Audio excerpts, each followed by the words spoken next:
안녕하세요. 오늘의 데일리 뉴스레터에 오신 것을 환영합니다. 1. 우스운 혼란. 2. 폴란드 만족.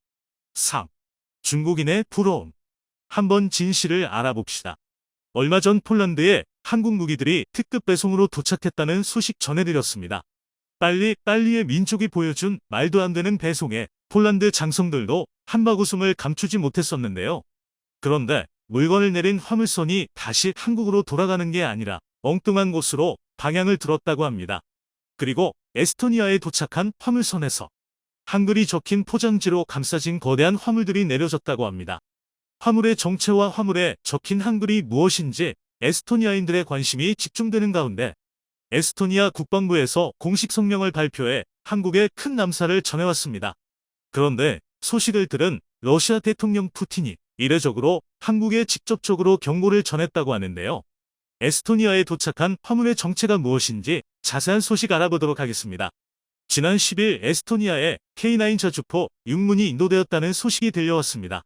지난 6일 폴란드에 K9 자주포 23문과 K2 전차 10대를 운송한 선박. BBC 포로가 나흘 후인 10일에 에스토니아에도 K9 자주포를 배송한 것이었죠. 에스토니아는 발트 3국 중 최북단에 위치한 국가로 남쪽으로 라트비아, 북쪽으로는 핀란드, 그리고 동쪽으로 미은 러시아와 맞닿아 있는 나라입니다. 한국에서는 인지도가 낮지만 의외로 친한 성향을 가지고 있는 국가인데요. 발트 3국 중 유일하게 남한과 단독 수교하고 있는 국가이면서 북한을 가장 위험한 나라로 규정하고 국가라고 승인을 하지 않고 있습니다. 이 때문에 한국을 사우스 코리아나 리퍼블릭 오브 코리아가 아닌 코리아라고 표기하는 몇 안 되는 국가 중 하나이죠. 또한 러시아의 지배를 받았던 적이 있어 반소련, 반러시아 감정이 심한 나라로 유럽에서 러시아 방첩 활동에 대해 가장 적극적으로 대응하고 있는데요. 그런 만큼 러시아의 우크라이나 침공에 민감하게 반응하며 러시아의 침공에 대비한 군사력 확장에 힘쓰고 있기도 합니다. 이러한 군사력 강화의 일환으로 에스토니아군은 지난 2020년 한국에서 K9 자주포 12문을 도입했었는데요. 당시 한국산 무기의 뛰어난 성능과 주문하자마자 도착하는 빠른 납품 속도에 감탄한 나머지 옵션이었던 6대를 추가로 발주했는데 그 물량이 지금 도착한 것입니다. 에스토니아가 보유한 K9 자주포는 이제 총 18문이 되었습니다. 대량 주문한 폴란드가 벌써 무기를 전달받는다는 소식에 우리건 1년 뒤에 나오겠구나 체념하던 에스토니아 국방부는 난데없는 크리스마스 선물에 올라가는 입꼬리를 감추지 못했습니다. 에스토니아 국방부 국방투자센터장은 K9이 하역되는 영상을 올리며 올해는 산타가 일찍 왔다며 즐거운 비명을 질렀는데요. 또한 한국에서 K9이 도착합니다. 멋지게 선물 포장돼 있네요. 현재 18대를 보유하고 있으며 향후 18대를 추가로 인도받을 예정입니다. K9을 구매한 수량만큼 추가 주문했다는 사실을 밝혔습니다. 에스토니아 네티즌들은 분명 저 배는 폴란드에 갔던 건데 왜 여기 있냐고 놀라움을 감추지 못했습니다. 그런데 하역대는 K9 자주포에 흰색으로 쓰여있는 글자들이 에스토니아 네티즌들의 호기심을 자극했는데요. 자세히 보면 하역대는 K9 자주포를 감싼 방수포에 한글로 에스토니아라고 쓰여있는 걸 볼 수 있습니다. 행여나 폴란드에 전부 내려버릴까봐 구분하기 위해 적어둔 것으로 보이는데요. 무슨 뜻인지 궁금해하는 에스토니아 네티즌들에게 한국 네티즌들이 한글로 에스토니아를 적은 것이라고 알려주기도 했습니다. 에스토니아 언론에서도 K9 자주포의 소식을 대대적으로 전했습니다.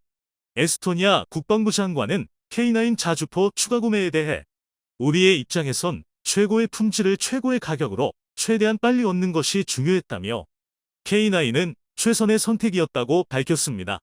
에스토니아 포병대대 지휘관인 앨런 레이드마 중령은 이러한 무기체계 K9 자주포의 도입은 기존의 포병 무기체계에 추가된 중요한 요소이며 우리 군의 전투 능력에 크게 기여한다고 말했습니다. 에스토니아군이 K9 자주포를 처음 도입했을 당시 에스토니아에서 특집 방송을 통해 K9 자주포가 얼마나 훌륭한 무기체계인지 전했는데요. 이번 주 초 국방부 중앙훈련소에서 포병대대의 K9 자주포 첫 시험 사격이 실시되었습니다. 제1여단 포병대대의 평시 주요 활동은 포병훈련을 실시하는 것입니다. 전투 상황에서 대대의 포병 중대는 간접 사격을 통해 전투부대의 작전을 지원합니다.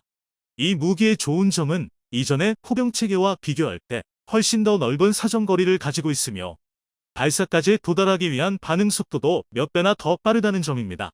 또한 이 무기는 사정거리가 넓고 우수한 방어 능력과 높은 기동성을 갖추고 있어 포병의 작전 수행 능력을 크게 향상시킬 수 있습니다. 게다가 진흙탕과 같은 거친 길은 물론이고 경사진 언덕에서도 아무런 문제없이 기동할 수 있어 정말 만족스럽습니다. 이 무기가 우리 군의 작전 수행에 있어 큰 도움을 줄 거라고 확신합니다. 이렇듯 전방에서 실제로 운용하는 장교들과 병사들 사이에서 큰 호평을 받자 에스토니아 국방부는 이전에 구매했던 것만큼의 물량을 다시 주문하기로 결정했습니다. 이미 샀던 고객이 재주문을 했다는 소식만큼 제품의 품질을 보증해주는 것이 없죠. 폴란드에 이어 에스토니아까지 추가적으로 무기 구입을 해오며 한국산 무기에 대한 신뢰도가 높아지고 있습니다. 게다가 폴란드에 도착한 지 얼마나 됐다고 K2 흑표 전차와 K9 자주포가 벌써 실전 배치를 마쳤다는 소식이 들려왔습니다. 초도 물량으로 인도된 K-2 전차 10대는 폴란드의 20기계화 여단으로 전달되었다고 합니다. 20기계화 여단은 폴란드 동북부에 위치한 16기계화 사단 소속으로 러시아 칼리닝그라드와 국경을 접한 최전선이라고 할 수 있습니다. 한국 무기가 러시아를 겨누게 되었다는 소식에 푸틴의 간담이 서늘해진 것 같습니다. 푸틴은 한국이 계속 무기를 팔 경우 러시아와의 관계가 파탄날 수 있다고 경고했는데요. 또한 만일 우리가 북한에 무기를 판다면 한국은 어떻게 반응할 것인가라며 북한에 무기를 제공할 수 있다는 식으로 협박을 해왔습니다. 푸틴이 직접 한국을 지목해 경고한 것은 매우 이례적인 일로 폴란드와 에스토니아를 비롯해 러시아 주변국들이 한국 무기로 무장하고 있는 상황을 심각하게 받아들이고 있는 것으로 보입니다. 폴란드 총리 마테우시 모라비에츠키는 K2 전차의 최전선 배치 소식을 전하며 러시아와 이웃한 모든 국가들은 러시아가 가하는 위협을 알고 있다. 우리는 그 누구도 폴란드를 공격하는 일이 일어나지 않을 정도로 강력한 군대를 갖기를 원한다고 말했습니다. 폴란드 육군은 향후 추가로 들여올 한국 무기들로 기계화 사단 전체를 싹 바꿀 계획이라고 합니다. 16기계화 사단은 지금까지도 소련에서 만든 T-72 전차와 BWP-1 전투보병차를 운용하고 있었는데 60년 된 장갑차를 타다가 한 세기를 넘어온 최신형 전차를 직접 타보고 감탄을 금치 못하고 있다고 합니다. 저는 정말 많은 전차를 봐왔지만 그동안 봤던 전차 중에 K2보다 더 나은 것은 본 적이 없습니다. 훈련된 탱크는 작업이 분류되어 훨씬 쉬워지고 적재 프로세스 자체가 확실히 T-72 전차에 비해 속도가 빨라집니다. 한국에서 교육받고 있는 승무원들도 이 전차에 대해 매우 높이 평가하고 있습니다. 그들은 전차를 조종하는 데 있어 직관적인 조종법과 무기가 장착 형식 등 모든 부분에 만족하고 있습니다. K2는 확실히 차세대 전차라고 할 수 있습니다. 이 전차에서 작전을 수행하는 것이 훨씬 더 편안하고 확실히 더 나은 능력을 보여줍니다. 이처럼 K2 전차를 직접 운용하게 될 폴란드 병사들은 K2 전차에 합격점을 주고 있습니다. K9 자주포 23은 역시 칼리닝그라드와 벨라루스와의 국경지대와 폴란드 북부 지역을 방어하고 있는 육군 제11포병연대에 배치를 마쳤습니다. 눈 내린 부대에서 K9 자주포 수대가 포신을 하늘로 향하고 나열한 가운데 마리우스 국방부 장관이 직접 참여하여 인도식을 진행했는데요. 마리우스 국방부 장관은 행사에서 다시 한번 한국 무기 도입의 의미에 대해 강조했습니다. 우크라이나에 대한 러시아의 침략은 폴란드 군대가 강력하고 효과적인 현대식 무기를 갖추는 게 얼마나 중요한지 확인시켜 주었습니다. 가장 중요한 것은 침략자를 억제하는 것입니다.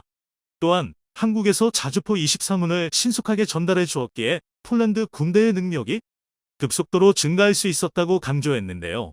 장기적으로 한국 산업계와 협력을 통해 폴란드군과 한국군 모두의 요구를 충족하는 공동 프로젝트를 만들겠다. 이번 K9 배치를 계기로 11포병연대는 여단으로 규모가 확대되어 러시아의 침략에 맞서는 가장 단단한 방패가 될 예정입니다. 또한 한국의 비교도 할 수 없이 신속한 무기 공급 능력에 해외 네티즌들이 감탄을 금치 못하고 있는데요.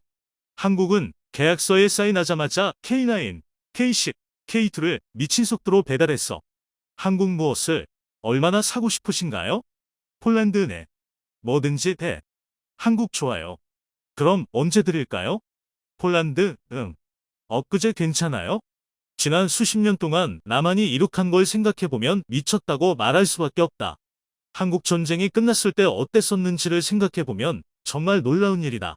이건 똑똑하고 열심히 일하는 집단이 성취해낼 수 있는 일의 극단적인 예이다.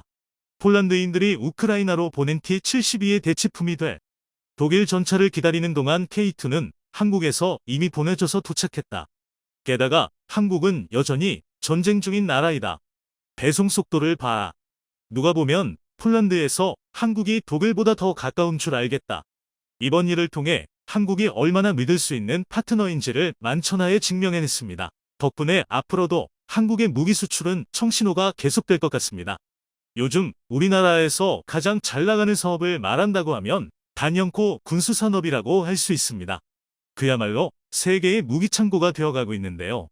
홍콩의 사우스 차이나 모닝포스트 SCNP는 지난 6일 한국이 주요 무기 수출국으로 급부상함에 따라 조만간 중국을 제치고 세계 사이의 방산대국이 될 것이라는 보도를 내놓기도 했습니다. 얼마 전 중국에서 가장 권위 있는 군사평론가 중에 한 명인 중국 해공군사학술연구소의 이걸리걸은 한국의 무기 판매가 호조를 보이는 이유를 다음과 같이 분석하기도 했습니다. 한국의 무기 수출을 보면 해당 무기의 생산 기술을 상대국에 전수해주는 방식을 취합니다. 상대에게 파는 것인데요. 그 다음으로 AS를 들 수 있습니다. 특히 한국인들이 비즈니스를 잘하는 이유가 해당 무기를 판매하는 것뿐 아니라 부가적으로 생산 라인까지 현지에 제공해줍니다. 튀르키예, 터키를 포함 외국의 생산 라인들이 한국보다는 못하니까요.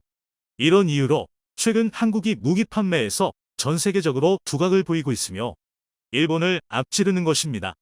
이러자 현재 무기 수출국 4위인 중국의 입장에서는 작년 초만 하더라도 크게 개의치 않았던 중국 언론들이 요즘에는 발등에 불이 떨어진 듯 이와 관련한 소식들을 연일 내보내고 있습니다.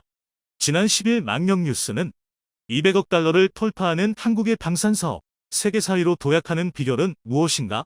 라는 제목의 뉴스를 내보내더니 14일 소우뉴스는 한국이 세계 4위 무기 20국이 뇌리하는데 과연 한국은 중국을 추격할 수 있을 것인가? 라는 제목만 봐도 상당히 쫄고 있다는 것을 느낄 수 있는 보도를 내놓기도 했습니다. 뿐만 아닙니다. 과거에는 1년에 고작 한두 번 한국의 무기와 관련된 소식을 전하던 중국의 CCTV는 최근 9월, 10월 연달아 한국의 무기 수출과 관련해 여러 군사 전문가들을 초청해 우리나라의 각종 무기 및 판매 방법에 대해 분석하는 모습을 보였는데 이는 그만큼 중국이 현재 한국에게 바짝 쫓기고 있다는 것을 그대로 보여주는 것이 아닌가 하는 생각이 듭니다. 그래서 오늘은 이와 관련하여 주요 내용들 위주로 여러분들께 간단히 소개하는 시간을 갖고자 합니다. 중국의 언론과 전문가들은 그동안 한국산 무기의 수출 호조에 대해 눈부신 실적을 거두는 것은 사실이지만 속 사정을 들여다보면 제대로 된 원천 기술이 없이 미국이나 독일, 영국의 기술을 활용한 것에 불과할 뿐이라고 깎아내리기 일쑤였습니다. 하지만 중국의 저명한 군사평론가 송해창은 지난 11일 방송에서 오히려 한국의 기술 집약과 계승 그리고 집중적인 투자가 무기 판매에 기여를 하고 있다. 라는 정반대의 평가를 내렸습니다. 한국의 설계사 혹은 장인들, 제조업자나 기업들은 산업화가 진행 발전할 때 늘 같은 자리를 지키고 있었습니다. 이게 뭘 의미하는 겁니까? 핵심 멤버가 계속 자리를 지킨다는 것은 투자만 이뤄진다면 폭발적인 증가세를 가져올 수 있다는 말이 됩니다. 이게 서방과 좀 다른 부분입니다. 한국은 설계사나 기업들이 계속 그 자리를 지키고 있으면서 앞에서 말씀드린 단결력이 더해지니 돈은 알아서 입금되는 것이고 위로 치고 올라가게 되는 것입니다. 한국의 무기 시스템, 예컨대 탱크, 장갑차, 자주포, 함정 등 그들이 만들기만 하면 돈이 됩니다. 돈이 들어오면 칩을 포함해서 또다시 미친 듯이 투자를 감행하게 됩니다. 그러니 큰 이득을 얻게 되는 것입니다. 특히 이날 한국의 무기 발전 및 국방공업 생산 라인 체계에 관해 토론을 이어가던 중 앞서 등장한 군사평론가 송해창은 한글의 유인정과 특징성이 한국의 군수산업 기업들의 무기 개발에 도움을 주고 있다. 라는 기존에 들을 수 없었던 논리를 펼쳐나는 이들의 관심을 받기도 했습니다. 중국은 함축적이잖아요. 우리는 작은 것을 봐도 늘 많은 것들을 생각한단 말이죠. 작은 것을 봐도 그 안에 암시하는 것들이 많으니까요. 한자 안에 포함된 것들이 많죠. 한글을 보면 수많은 부분들이 각종 조사에서 변화를 일으킵니다. 여기에 논리와 낭만도 있습니다. 이게 일어와 다른데 일어는 너무 복잡하고 반드시 한자를 이용해 그 깊은 뜻을 표현합니다. 그런데 한글은 소리만 내도 뒤쪽에 있는 동사, 우리식으로 말하면 동사로 볼 수 있는데요. 이게 수많은 것들을 표현합니다. 게다가 길지도 않아요. 하지만 많은 것들을 말하죠. 이러니 쉽게 이해가 되고 길게 붙여서 말하지 않아도 세밀하죠. 여기에 많은 유연성까지 담겨 있습니다. 한국만의 문화적 독창성이 있다는 것입니다. 문자가 곧 한국의 문화이니까요. 말할 때 보면 한국어를 들으면 농담이지만 중국의 어느 성의 방언처럼 틀리는 경우도 있어요. 결국 한글 안에 그들만의 문화를 내포하고 있다는 것입니다.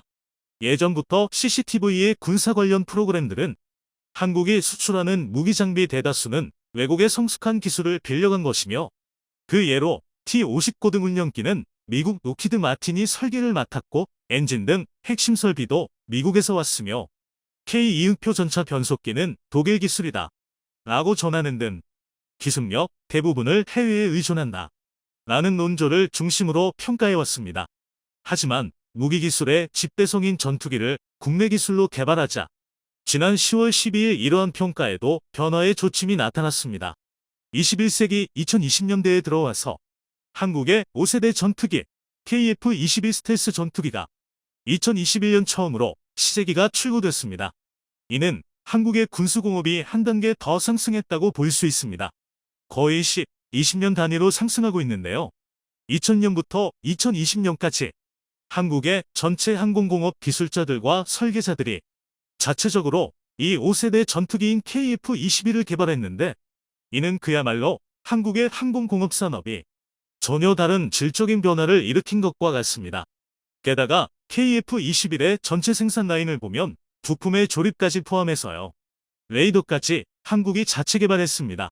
5세대 전투기는 능동형 정밀 접근 레이더를 사용하는데 이 레이더 기술 역시 한국이 스스로 개발한 것입니다. 물론 이스라엘의 기술적 도움을 일부 얻긴 했지만 자체적으로 레이더를 연구 개발했다는 것은 큰 기하적 발전이 있다고 봐야 합니다. 해당 내용을 접한 중국 네티즌들은 어떤 반응을 보일까요? 한국의 저런 장점을 보고 우리도 어떻게 하면 많이 팔까 생각 좀 하자. 한국산 무기가 서방으로 팔려나간다는 것은 한국 무기에서 배울 점이 있다는 것을 뜻하지. 한국이 말하는 문자라는 것은 중국어 발음 기호를 한국어로 옮긴 것에 불과해. 한글이 유연성이 있다? 그런데 왜 이름을 아직도 한자로 쓰나요?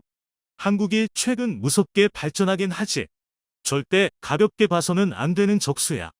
K9의 판매량을 이해하려면 화웨이 핸드폰이 잘 팔리는지 삼성폰이 잘 팔리는지 생각해보면 답이 나와.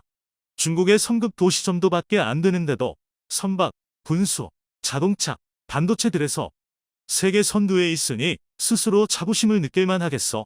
만만히 볼 나라가 아냐. 최첨단 제조나 정보화 쪽에서 장족의 발전을 하고 있으니까. 인구도 얼마 되지 않는 나라에서 저런 문기들 만들어내는가 보면 배울 점이 분명 있단 말이야. 요즘 경기가 어렵습니다. 그렇기에 지금 군수산업처럼 다른 분야들도 모두 잘 돼서 영상이 도움이 되셨다면 구독과 좋아요 부탁드리며 오늘도 감사합니다. 최고로 멋진 하루 보내시길 바랄게요.